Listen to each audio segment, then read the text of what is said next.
ನಮಸ್ಕಾರ ಸ್ನೇಹಿತರೆ. ಲೋಕಸಭೆಯಲ್ಲಿ ಸಭಾನಾಯಕರು ಹಾಗೂ ವಿಪಕ್ಷ ನಾಯಕರು ಇರುವ ರೀತಿಯಲ್ಲೇ ರಾಜ್ಯಸಭೆಯಲ್ಲಿ ಕೂಡ ಸಭಾನಾಯಕರು ಹಾಗೂ ವಿಪಕ್ಷ ನಾಯಕರು ಇರ್ತಾರೆ. ಲೋಕಸಭೆಯಲ್ಲಿ ವಿಪಕ್ಷದಲ್ಲಿ ಇರುವ ಪಕ್ಷವೇ ರಾಜ್ಯಸಭೆಯಲ್ಲಿ ಕೂಡ ವಿಪಕ್ಷವಾಗಿರುತ್ತೆ. 1969ರವರೆಗೂ ಕೂಡ ರಾಜ್ಯಸಭೆಯಲ್ಲಿ ಯಾವುದೇ ಅಧಿಕೃತ ವಿಪಕ್ಷ ಇರಲಿಲ್ಲ. ಕಾಂಗ್ರೆಸ್ ಪಕ್ಷ ವಿಭಜನೆಯಾಗಿ ಇಂದಿರಾ ಕಾಂಗ್ರೆಸ್ ಹಾಗೂ ಸಿಂಡಿಕೇಟ್ ಕಾಂಗ್ರೆಸ್ ಎಂದು ಭಾಗವಾದ ಮೇಲೆ ಮೊದಲ ಬಾರಿ ರಾಜ್ಯಸಭೆಯಲ್ಲಿ ಅಧಿಕೃತ ವಿಪಕ್ಷ ಬರುತ್ತೆ. ಕಾಂಗ್ರೆಸ್ ಪಕ್ಷದಿಂದ ಶ್ಯಾಮ್ ನಂದನ್ ಪ್ರಸಾದ್ ಮಿಶ್ರಾ ಅವರು ರಾಜ್ಯಸಭೆಯ ಮೊದಲ ವಿಪಕ್ಷ ನಾಯಕರಾಗ್ತಾರೆ. ಇವರು ಬಿಹಾರದ ಪಾಟ್ನಾದವರು. ಬಿಹಾರದಿಂದ ರಾಜ್ಯಸಭೆಗೆ ಆಯ್ಕೆಯಾಗಿ ರಾಜ್ಯಸಭೆಯ ವಿಪಕ್ಷ ನಾಯಕರಾಗಿದ್ದರು. ಮುಂದೆ ಚರಣ್ ಸಿಂಗ್ ಸರ್ಕಾರದಲ್ಲಿ ವಿದೇಶಾಂಗ ಮಂತ್ರಿಯಾಗಿ ಸಹ ಕೆಲಸ ಮಾಡಿದ್ದಾರೆ. MS ಗುರುಪಾದಸ್ವಾಮಿ ಇವರು ನಮ್ಮ ಕರ್ನಾಟಕದ ಮೈಸೂರಿನವರು. ಹಲವು ಬಾರಿ ರಾಜ್ಯಸಭೆಗೆ ಹಾಗೂ ಲೋಕಸಭೆಗೆ ಆಯ್ಕೆಯಾಗಿರುವ ಇವರು ಇಂದಿರಾ ಗಾಂಧಿ ಸರ್ಕಾರದಲ್ಲಿ ಕೃಷಿ ಹಾಗೂ ಆಹಾರ ಮಂತ್ರಿಗಳಾಗಿದ್ದರು. ಕಾಂಗ್ರೆಸ್ ವಿಭಜನೆ ಆದ ಮೇಲೆ ಮಂತ್ರಿ ಸ್ಥಾನಕ್ಕೆ ರಾಜೀನಾಮೆ ಕೊಡ್ತಾರೆ. ಉತ್ತರ ಪ್ರದೇಶದಿಂದ ರಾಜ್ಯಸಭೆಗೆ ಆಯ್ಕೆಯಾಗಿದ್ದ ಇವರು ಕಾಂಗ್ರೆಸ್ ಪಕ್ಷದಿಂದ ರಾಜ್ಯಸಭೆಯ ವಿಪಕ್ಷ ನಾಯಕರಾಗಿದ್ದರು. ಮುಂದೆ VP ಸಿಂಗ್ ಸರ್ಕಾರದಲ್ಲಿ ಪೆಟ್ರೋಲಿಯಂ ಹಾಗೂ ರಾಸಾಯನಿಕ ಇಲಾಖೆಗಳ ಮಂತ್ರಿಯಾಗಿ ಸಹ ಕೆಲಸ ಮಾಡಿದ್ದಾರೆ. 1972ರಿಂದ 77ರವರೆಗೂ ಮತ್ತೆ ಯಾವುದೇ ವಿಪಕ್ಷ ಇರೋದಿಲ್ಲ. 1977ರಲ್ಲಿ ಜನತಾ ಪಕ್ಷ ಅಧಿಕಾರಕ್ಕೆ ಬಂದ ಮೇಲೆ ಕಾಂಗ್ರೆಸ್ ಪಕ್ಷದಿಂದ ಕಮಲಾಪತಿ ತ್ರಿಪಾಠಿರವರು ರಾಜ್ಯಸಭೆಯ ವಿಪಕ್ಷ ನಾಯಕರಾಗ್ತಾರೆ. ಇವರು ಉತ್ತರ ಪ್ರದೇಶದ ವಾರಾಣಸಿಯವರು. ಉತ್ತರ ಪ್ರದೇಶದ ಮುಖ್ಯಮಂತ್ರಿಯಾಗಿ ಹಾಗೂ ಕೇಂದ್ರ ರೈಲ್ವೆ ಮಂತ್ರಿಯಾಗಿ ಕೆಲಸ ಮಾಡಿರುವ ಇವರು ರಾಜ್ಯಸಭೆಗೆ ಆಯ್ಕೆಯಾಗಿ ಚರಣ್ ಸಿಂಗ್ ಸರ್ಕಾರದಲ್ಲಿ ಕಾಂಗ್ರೆಸ್ ಪಕ್ಷದಿಂದ ವಿಪಕ್ಷ ನಾಯಕರಾಗಿದ್ದರು. ಭೋಲಾ ಪಾಸ್ವಾನ್ ಶಾಸ್ತ್ರಿ ಬಿಹಾರದ ಮುಖ್ಯಮಂತ್ರಿಯಾಗಿದ್ದ ಇವರು ಬಿಹಾರದಿಂದ ರಾಜ್ಯಸಭೆಗೆ ಆಯ್ಕೆಯಾಗಿ ಕಾಂಗ್ರೆಸ್ ಪಕ್ಷದಿಂದ 27 ದಿನಗಳ ಸಣ್ಣ ಅವಧಿಗೆ ರಾಜ್ಯಸಭೆ ವಿಪಕ್ಷ ನಾಯಕರಾಗಿದ್ದರು. ಇವರ ನಂತರ ಮತ್ತೊಮ್ಮೆ ಅರಸು ಕಾಂಗ್ರೆಸ್ ಪಕ್ಷದಿಂದ ಕಮಲಾಪತಿ ತ್ರಿಪಾಠಿರವರು ವಿಪಕ್ಷ ನಾಯಕರಾಗಿದ್ದರು.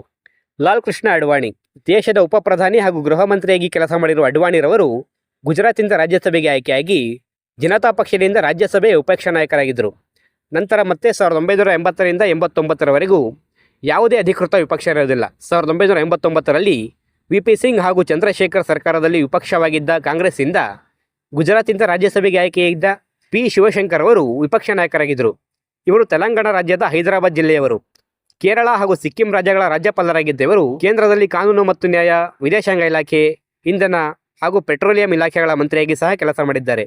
ಇವರ ನಂತರ PV ನರಸಿಂಹರಾವ್ ಸರ್ಕಾರದಲ್ಲಿ ಕರ್ನಾಟಕದಿಂದ ರಾಜ್ಯಸಭೆಗೆ ಆಯ್ಕೆಯಾಗಿದ್ದ MS ಗುರುಪಾದಸ್ವಾಮಿರವರು ಜನತಾ ದಳದಿಂದ ಮತ್ತೊಮ್ಮೆ 23 ದಿನಗಳ ಕಾಲ ವಿಪಕ್ಷ ನಾಯಕರಾಗಿದ್ದರು. S ಜೈಪಾಲ್ ರೆಡ್ಡಿ ಇವರು ತೆಲಂಗಾಣ ರಾಜ್ಯದ ನಳಗೊಂಡ ಜಿಲ್ಲೆಯವರು. ಹಲವು ಬಾರಿ ರಾಜ್ಯಸಭೆಗೆ ಹಾಗೂ ಲೋಕಸಭೆಗೆ ಆಯ್ಕೆಯಾಗಿರುವ ಇವರು ಸಂಸ್ಕೃತಿ, ಮಾಹಿತಿ ಮತ್ತು ಪ್ರಸಾರ, ನಗರಾಭಿವೃದ್ಧಿ, ಪೆಟ್ರೋಲಿಯಂ ಮತ್ತು ನೈಸರ್ಗಿಕ ಅನಿಲ, ಭೂವಿಜ್ಞಾನ ಹಾಗೂ ವಿಜ್ಞಾನ ಮತ್ತು ತಂತ್ರಜ್ಞಾನ ಇಲಾಖೆಗಳ ಮಂತ್ರಿಯಾಗಿ ಹಾಗೂ ಆಂಧ್ರ ಪ್ರದೇಶದಿಂದ ರಾಜ್ಯಸಭೆಗೆ ಆಯ್ಕೆಯಾಗಿ ಜನತಾದಳದಿಂದ ರಾಜ್ಯಸಭೆಯ ವಿಪಕ್ಷ ನಾಯಕರಾಗಿ ಕೆಲಸ ಮಾಡಿದ್ದಾರೆ. ಸಿಕಂದರ್ ಬಕ್ತ್ ಇವರು ದೆಹಲಿಯವರು.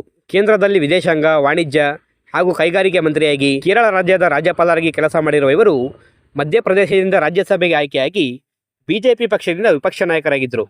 ಶಂಕರ್ ರಾವ್ ಚೌಹಾಣ್ ಮಹಾರಾಷ್ಟ್ರದ ಮುಖ್ಯಮಂತ್ರಿಯಾಗಿ ಕೇಂದ್ರದಲ್ಲಿ ಗೃಹ, ಹಣಕಾಸು, ಶಿಕ್ಷಣ ಹಾಗೂ ರಕ್ಷಣಾ ಇಲಾಖೆಗಳ ಮಂತ್ರಿಯಾಗಿ ಕೆಲಸ ಮಾಡಿರುವ ಇವರು ಮಹಾರಾಷ್ಟ್ರದಿಂದ ರಾಜ್ಯಸಭೆಗೆ ಆಯ್ಕೆಯಾಗಿ ಕಾಂಗ್ರೆಸ್ ಪಕ್ಷದಿಂದ 9 ದಿನಗಳ ಸಣ್ಣ ಅವಧಿಗೆ ವಿಪಕ್ಷ ನಾಯಕರಾಗಿದ್ದರು. ಇವರ ನಂತರ ದೇವೇಗೌಡ ಹಾಗೂ IK ಗುಜರಾಲ್ ಸರ್ಕಾರದಲ್ಲಿ ಮತ್ತೊಮ್ಮೆ ಸಿಕಂದರ್ ಬಕ್ತ್ರವರು ವಿಪಕ್ಷ ನಾಯಕರಾಗಿ ಕೆಲಸ ಮಾಡ್ತಾರೆ. ಮನಮೋಹನ್ ಸಿಂಗ್ ವಾಜಪೇಯಿ ಸರ್ಕಾರದಲ್ಲಿ ಅಸ್ಸಾಂ ರಾಜ್ಯದಿಂದ ರಾಜ್ಯಸಭೆಗೆ ಆಯ್ಕೆಯಾಗಿದ್ದ ಮನಮೋಹನ್ ಸಿಂಗ್ ರವರು ಕಾಂಗ್ರೆಸ್ ಪಕ್ಷದಿಂದ ವಿಪಕ್ಷ ನಾಯಕರಾಗಿದ್ದರು. ಜಸ್ವಂತ್ ಸಿಂಗ್ ಇವರು ರಾಜಸ್ಥಾನದ ಬಲೋತ್ರ ಜಿಲ್ಲೆಯವರು.